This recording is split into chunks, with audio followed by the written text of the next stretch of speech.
विश्व की एक महत्वपूर्ण फसल मटर को दलहन की रानी की संज्ञा दी जाती है। मटर की खेती हरी फली, साबुत मटर तथा दाल के लिए की जाती है।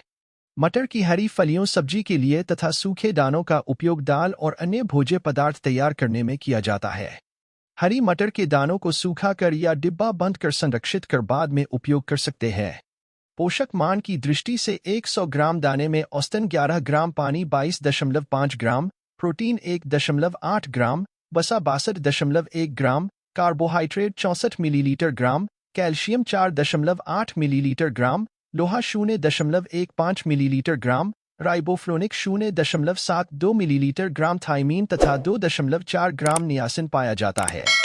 फलियां निकालने के बाद हरे व सूखे पौधों का उपयोग पशुओं के चारे के रूप में किया जा सकता है। दलहनी फसल होने के कारण मटर की खेती करने से उर्वरा शक्ति बढ़ती है। सब्जी वाली मटर की खेती हमारे देश के मैदानी इलाके में सर्दियों में और पहाड़ी इलाकों में गर्मियों में की जाती है। मध्य प्रदेश, बिहार, उत्तर प्रदेश, राजस्थान, पंजाब व हरियाणा राज्यों में बड़े पैमाने पर इसकी खेती की जाती है।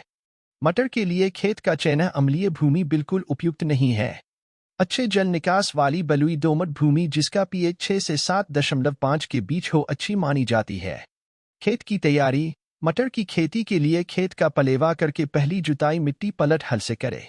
इसके बाद 2 जुताइयां देशी हल या कल्टीवेटर से करके पाटा लगाकर खेत को भुरभुरा व समतल कर लेना चाहिए। इसके बाद राइजोबियम कल्चर 5 ग्राम की ग्रा बीज से बीजोपचार करने से लाभ होता है। बुवाई का समय एवं विधि। मटर की अच्छी उपज लेने के लिए इसकी बुवाई मध्य अक्टूबर से मध्य नवंबर तक कर देना चाहिए।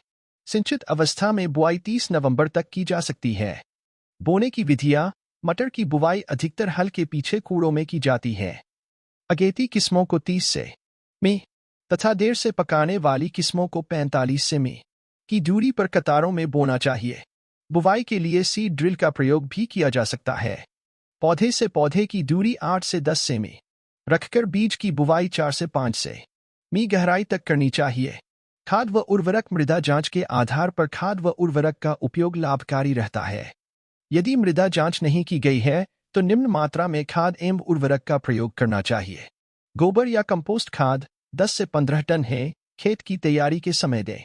नाइट्रोजन 20 से 25 की ग्रा दें क्योंकि यह दलहनी फसल है, इसलिए इसकी जड़ें नाइट्रोजन स्थिरीकरण करती है। आठ फसल को कम नाइट्रोजन देने की आवश्यकता पड़ती है। फास्फोरस 40 से 50 की ग्रा डॉट है व पोटाश 46 से 50 की ग्रा डॉट बुवाई के समय कतारों में दिए जाने चाहिए। उन किस्में। मटर की किस्मों को 2 भागों में बांटा गया है, जिससे से एक फील्ड मटर व दूसरा गार्डन मटर या सब्जी मटर है। फील्ड मटर इस वर्ग की किस्मों का उपयोग साबुत मटर दाल के लिए एवं चारे के लिए किया जाता है। इन किस्मों में प्रमुख रचना, स्वर्णरेखा, अपर्णा, हंस, जेपी 885 विकास, शुचार पारस आदि है। गार्डन मटर इस वर्ग की किस्मों का उपयोग सब्जी के लिए किया जाता है। इसकी प्रमुख उन्नत किस्में हैं। अगेती किस्में। जल्दी तैयार होने वाली ये किस्में बुवाई के लगभग 64 से 65 दिनों बाद पहली तुड़ाई योग्य हो जाती है। जैसे आर्केल, अलास्का, लिकोलन, काशी नंदनी, पंजाब 88, अग्रेती मटर 3, हरभजन पंत सब्जी मटर 3 से 5, पूसा प्रगति, उदय आदि। मध्यम किस्में। ये किस्में बुवाई के लगभग 85 से 90 दिनों बाद पहली तुड़ाई योग्य हो जाती हैं, जैसे बोनविले, काशी शक्ति, जवाहर मटर 1 से 4, जवाहर मटर 83 पंत, उपहार विवके आजाद 1-4 आदि। पछेती किस्में। देरी से तैयार होने वाली ये किस्में बुवाई के लगभग 100 से 110 दिनों बाद पहली तुड़ाई योग्य हो जाती है, जैसे आजाद मटर, जवाहर मटर 2 आदि। बीज की मात्रा एवं बीजोपचार। अगेती किस्में के लिए 100 की ग्रा डॉट है एवं मध्यम बटा पछेती किस्मों के लिए 80 किलोग्राम है। बीज लगता है। बीज को बुवाई से पहले कार्बनडाजिम या बाविस्टिन 3 ग्राम बटा की ग्रा बीज से उपचारित कर बोना चाहिए ताकि बीज एवं मृदा जनित रोगों से बचाव हो सके। खरपतवार नियंत्रण। बुवाई के समय खरपतवार का रासायनिक विधि द्वारा नियंत्रण करना चाहिए।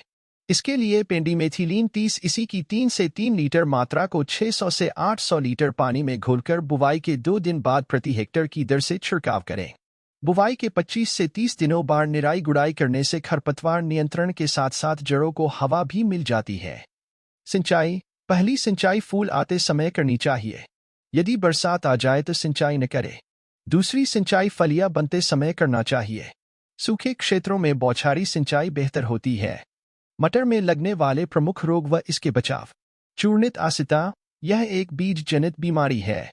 यह बीमारी तना, पत्तियों एवं फलियों को प्रभावित करता है। इस बीमारी में पत्तियों पर हल्के निशान बन जाते हैं, जो सफेद पाउडर, चूर्ण के रूप में पत्तियों को ढक देता है। इसके कारण पत्तियां गिर जाती हैं। इसकी रोकथाम के लिए 2 से 3 किलोग्राम गंधक का चूर्ण 600 से 800 लीटर पानी में घोल प्रति हेक्टेयर की दर से छिड़काव करें। उकठा, फ्यूजेरियम विल्ट, यह फम्फेन से होने वाली बीमारी है। इससे पौधों की पत्तियों नीचे से ऊपर की ओर पीली पड़ जाती हैं और अंत में पूरा पौधा सूख जाता है। यह बीमारी गर्मी बढ़ने के साथ बढ़ने लगती है। इसकी रोकथाम के लिए बीज की बुवाई से पहले 2 से 5 ग्राम कार्बनडाजिम से प्रति किलोग्राम की दर से उपचारित करें।